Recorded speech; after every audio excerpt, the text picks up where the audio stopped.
নমস্কার, আপনাদের স্বাগত জানাই। আমি কাজল দত্ত রায়।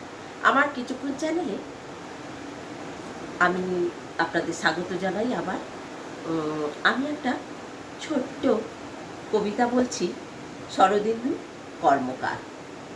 নারী মুক্তি। কতবার ভাবি আকাশটাকে ছোবো, ছুটে যাই চিলে কোঠায়, ভুলে যাই আকাশটা তো বহু দূরে, আমি তো অনেক নিচে হেথায়। সব চাগুলো কেন হয় না পাওয়া, সেটা আমার তো ঠিক জানা নেই। শুধু জানি আমি যে নারী, তাই বাধা নয় সারাটা জীবনই। শিকল ছাড়াই পায়ে শক্ত বেড়ে, অদৃশ্য বন্ধনে আজও বন্দি আমি। খাঁচার পাখি মুক্ত হলে ওরাও বোঝে মুক্তি কতটা দামি।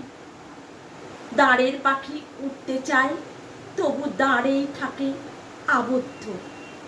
স্বাধীনতার প্রহর্ষণে স্বাধীন আমি, তবু জানি হৃদয় কতটা দগ্ধ। যদি বিহঙ্গের মতো মুক্তি পাই ওই খোলা আকাশের নিচে, তবে নারী হবে জগৎ শ্রেষ্ঠ, এই পৃথিবী থাকবে পিছে।